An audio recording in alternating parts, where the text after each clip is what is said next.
Scarified by Paul Gilbert. This song was on Racer X's Second Heat.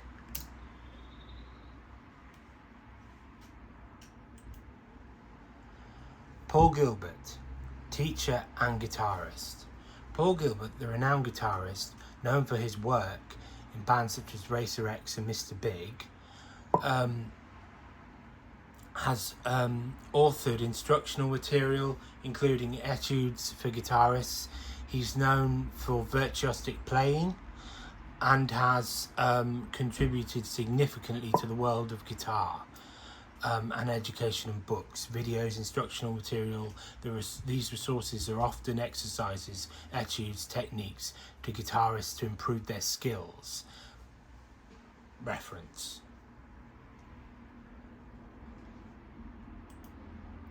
Etudes. An etude is a musical composition typically written for purpose of improving a player's technique.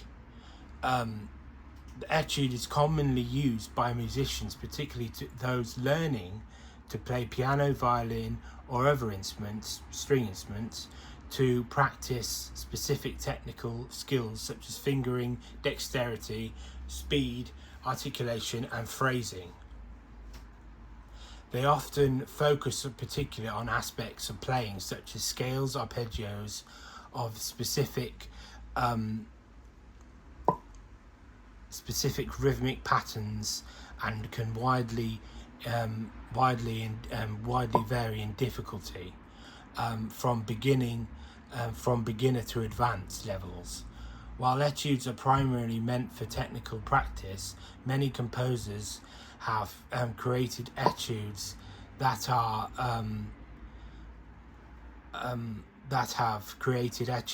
musically engaging and expressive, serving as both exercises and performance pieces. Some famous composers known for their etudes, such as Frédéric Chopin, Franz Liszt, Claude Debussy, and Sergei Rachmaninoff. Guitarists also wrote etudes for technical practical pieces. The skill development, guitar etudes serving a similar purpose to those written for other instruments, helping guitarists improve various aspects of their playing, such as finger dexterity, coordination, speed and musical expression. Many renowned guitarists and composers have written etudes for guitar. These etudes can cover a wide variety of techniques, including classical, jazz, flamenco, rock, and more. They often focus on specific technical challenges such as finger-picking patterns, fretboard agility, chord transitions, and improvisational skills. I chose just an ego trip for musicians. An ego trip refers to self-indulgent, centered pursuit recognition of status, whereas this is on top on an ego trip. They are primarily concerned with boosting their own ego image, often at the expense of others. An ego trip could seem as if someone overly seeking attention, flaunting their achievements, or belittling others. In context of music, an ego trip might refer to musicians showcasing their technique prowess, or admiration of others and prioritizing music expression, or overall enjoyment of creating music. Seems if the musician is arrogant, self-centered, or intensive to contribution and feelings of others. This often even appears narcissistic. A true musician should have empathy and genuine passion for their craft. Many musicians are and they're committed of self-expression. They often pour countless hours into practicing, refining their skills and collaborating with others, driven by their love of music rather than their ego gratification. As with any profession, this is driven and some are not. What are etudes? Were etudes an ego trip for Paul Gilbert? It's not accurate to say that etudes were solely an ego trip for Paul Gilbert. Paul Gilbert is a highly skilled and accomplished guitarist, known for his specific proficiency and musical versatility. While he has certainly demonstrated his skills of performance and challenging etudes and compositions, it's important to recognise that practicing performance etudes is common practice among musicians seeking to improve their technical abilities and musical understanding. Etudes serve as designated to help define musical craft, technical challenges. Many renowned guitarists, including Gilbert, have etudes as part of their practice regime and expand their capabilities, while Gilbert's proficiency and executing complex passages may have expressed or even boosted its likelihood engagement with etudes. There's the YouTube video of Paul Gilbert etudes online. Famous guitarists. As you can see, here is a list of famous guitarists. I won't read them all, but they are classical guitarists and they have composed etudes for guitar. Examples. Exhibit A. Paul Gilbert as an artist. Paul Gilbert is an 80s shred guitarist and signed to Shrapnel Records at a young age. His band called Racer X, and he formed in 1985 in Los Angeles. Paul Gilbert first gained notoriety when he was featured on Mike Varney's Spotlight column in the 1983 issue Guitar Player magazine. Gilbert was only 16 at the time, living in Greenburgh, Pennsylvania. He moved to Los Angeles, enrolled in the Guitar Institute, part of Musicians Institute after graduating GIT. Released many records, and in 1985, Gilbert met fellow student Sean Adderate, searching for a drummer. They first turned to Scott Travis, who formed Racer X. In this discussion, I will explore further whether scarified can be considered an etude, designed to enhance players' skills. To provide context, let's consider J.S. Bach Prelude in C major as an example. An etude that serves as an enhanced piece of challenging musicians and expand their capabilities and instrument. However, determining whether scarified qualifies as an etude requires careful evaluation, given that scarified originated from the 80s, a period where guitarists utilized to push the boundaries and express and demonstrate the instrument's maximum potential. It shares some characteristics of etudes. Etudes are typically musical compositions intended to test the musicer's ability, while scarified fits in that format. Paul Gilbert, the composer, has not labelled it as such. Nevertheless, other contemporary musics like Guthrie Govan have created interact compositions designed to push the boundaries of players' abilities in the instrument. This suggests that practice and crafting challenging musical pieces to enhance instrument skills continue to be relevant in contemporary music. In conclusion, while scarified may be exhibiting characteristics of an etude, definitely categorizing it as such would require clarification from the composer. However, its existence within the broader tradition and pushing instrument boundaries undergoes therefore relevance in challenging musical compositions in enhancing musicianship. Here you see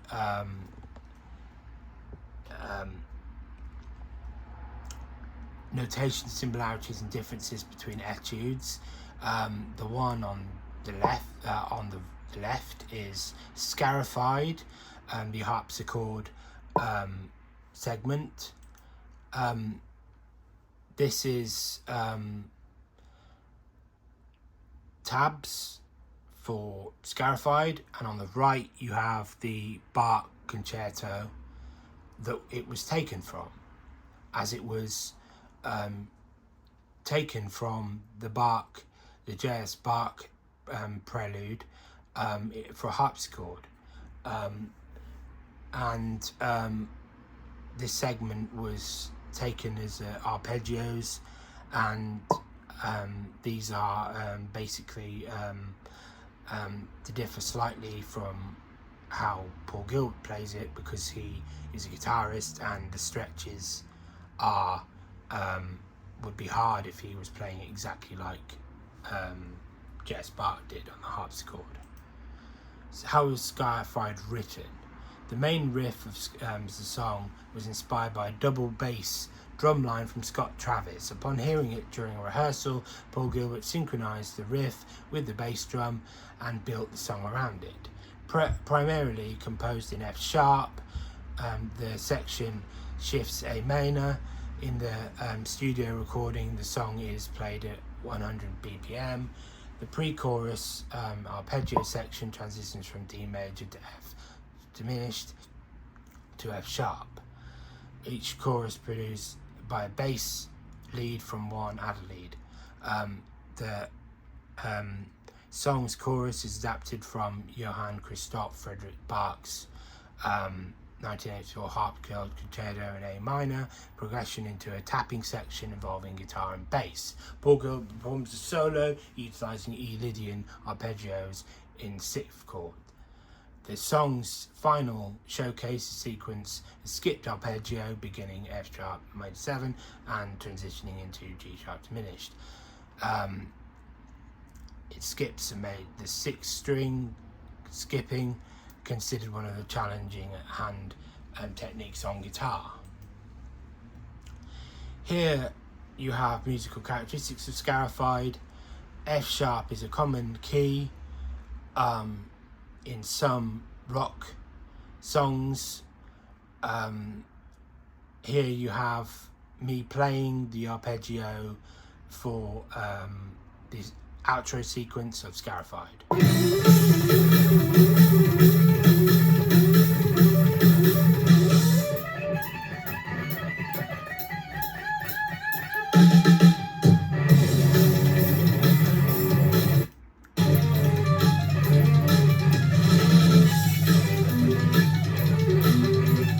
Here's the arpeggios I'm talking about with the string skipping.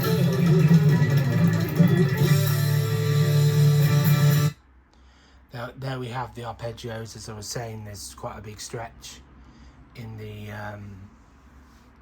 section. Is Paul Gilbert being authentic? Paul Gilbert generously incorporates the harpsichord concerto in the main theme of the song, but cleverly represents it in the verse section. Following this, Gilbert introduces a break before transitioning into the solo. In the solo, he utilizes traditional bending, phrasing, and pedal-noted pentatonic run, culminating with a final bend, which I was shown previously. As he exits the solo, he does a long-winded bend, and then comes back, resolves it by coming back into the main riff. As you can see here, I have written a bit about was he being authentic, and to conclude the song, he was, in a sense, because he was utilizing his own style with classical music. Contextual information. The 16th note pedal tone riff incorporates a bend of downward stroke picking and upward stroke picking techniques, with a single note on the upstroke and pivotal points. This riff presents a rhythmic challenge by combining 16th notes and sextuplets at a tempo of 130 beats per minute. Executing sextuplets runs alternated picking and necessities mixed escapes, which is basically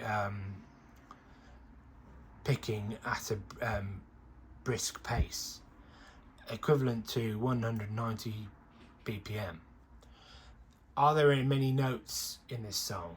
Too many notes in this song. Abundance of the notes, scarified, may prompt questions regarding its necessity, interpretations of having too many notes. However, when considering compositions like Bach's Fugue in D minor and Paganini's Caprice No. 5, which are laden with notes, it's crucial to recognise purpose of these pieces express technical challenges.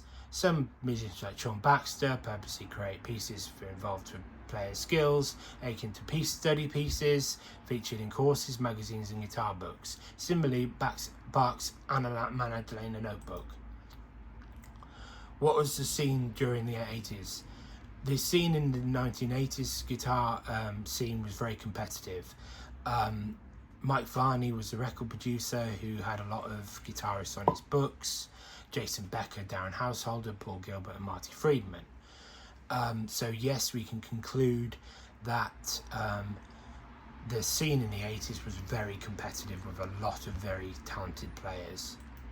In conclusion, Scarified is a highly technical piece that could offensively serve as a study piece for guitarists aiming to enhance their skills. Paul Gilbert maintains tasteful throughout the song. Transitioning harpsichord part authenticity despite the inherent differences in fingering techniques of the two instruments. While the harpsichord utilises both treble and bass clefs, the bass player comprehends the absence of a bass note in the guitar and complementary bass line under the arpeggio. Considering the song's composition in 1988, a pivotal year for electric guitar, with metal bands dominating the scene, competing among guitarists like was fierce. Ingrid Malmsteen's emergence in 1985 further fueled this competitive atmosphere, inspiring guitarists to push their limits. Paul Gilbert rose to the challenge, delivering a performance that was fluid, clear and authentic amidst the fast-paced competitive environment. However, the rise of grunge in the 1990s, this style music fell out of favour. Nevertheless, Paul Gilbert continued his musical journey with Mr. Big, showcasing a versatility and enduring passion. Bibliography. There we have the bibliography with my references. As you can find these sources online.